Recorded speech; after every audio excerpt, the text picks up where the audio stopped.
Welcome back, everybody. Our next guest is an Emmy-nominated actress you know from shows like Fargo and Ted Lasso. She currently stars in Venom: The Last Dance, which is in theaters and IMAX October 25th. Let's take a look.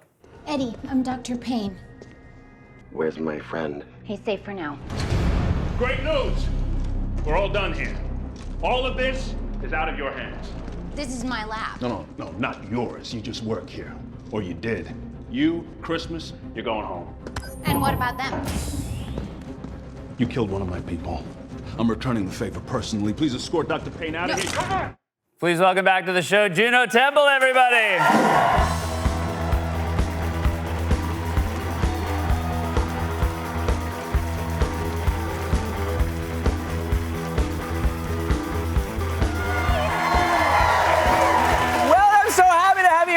In person, yes. And you are you playing a scientist? That's Area 51. Can't you tell? Yes. You're very de-scientist yourself for this, and I appreciate it. Did you have any interest in Area 51 before this film? I did. Okay. I actually filmed a movie called Year One we filmed around Area 51, and weird stuff happened. Oh, really? Yeah, like you would have your phone just next to you on the table and it would ring, but not with your ringtone.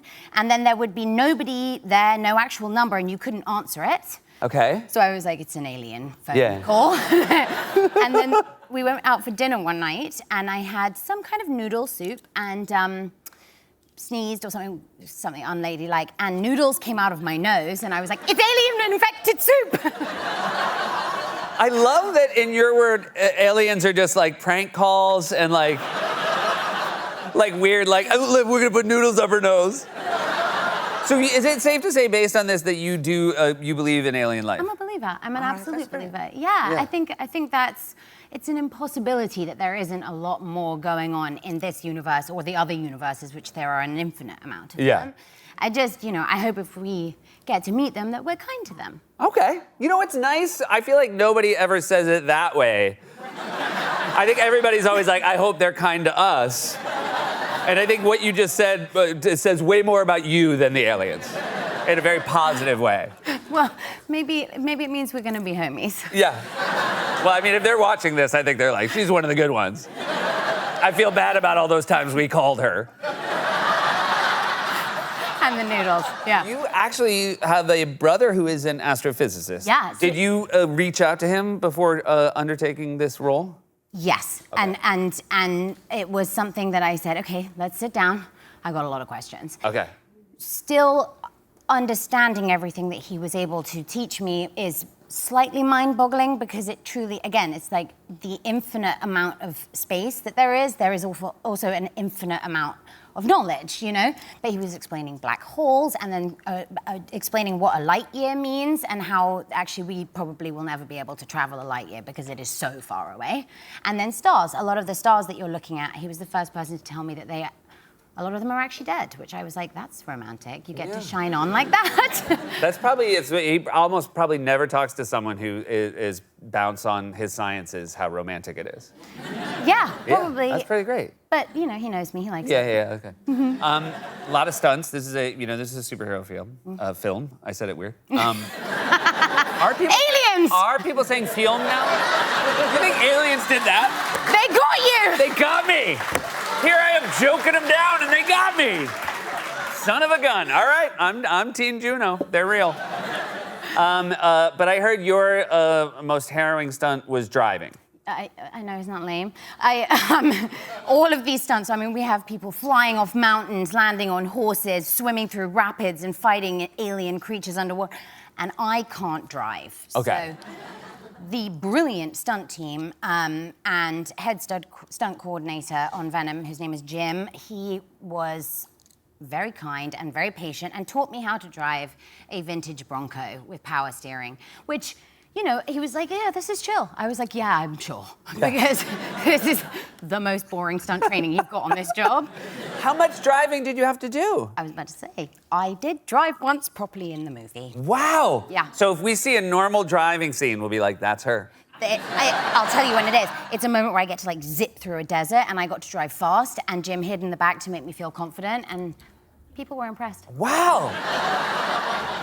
Now, do you feel like you've crossed a threshold where you'll want to drive more in your regular life? I think if it could be a case where somebody at like a stoplight or whatever could say, action, I could do Right. it. Cut.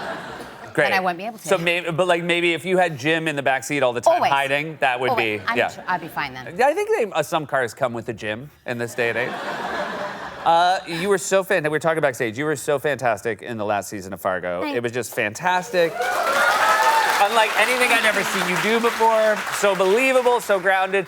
And there's a very a scary scene in this last season of Fargo where you're sort of underground. And I read that was where you were reading the script for Venom. Oh, yeah. So it was one of those, and I will say, it was a moment where we were doing kind of details in there. So where they had built the underground graveyard with like real fake human bones and glasses of people my character would have known and all these kind of things that were really dark, but I wasn't interacting with other co-stars because I would hate to not be present for that. But yeah, in between, I had about 32 pages left to read of Venom by lunch. And every 15 minutes, you get logged out of the app to read the script. Because of the confidential nature of a superhero. Totally. Yeah. So I was like knee deep in fake human remains and wearing, you know, chains and shackles as you do in a prairie dress with like a rifle and my iPhone, trying to read these scripts as, you know, as quickly as I could before I got logged out. That's fantastic. That's show business. When people say, Totally. what is show business? You're like, that's Right it. there. Right there. You, before you went, this is very exciting. printed them. Oh yeah, we're so excited. So you had an idea. You were gonna pursue a career designing surrealist lingerie. Yeah. Explain, before I show the pictures. And The pictures, by the way, this as a setup is wonderful, but the payoff is outstanding. well, and these ones are old. I wish I had photographs of some Okay. of the newer designs that I wanted, but so I'm a surrealist nut. I love surrealism.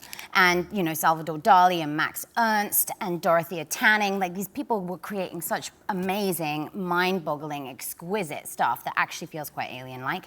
But the main thing I was really interested in was the idea of creating a melting Salvador Dali clock corset. Yeah. And then I wanted to do eggs and bacon. I wanted to do, but so these were earlier designs that were inspired again by things that you wouldn't necessarily see on certain body parts. Yes, that look. I mean, this is fantastic. Like you got a rib cage there. That's really good.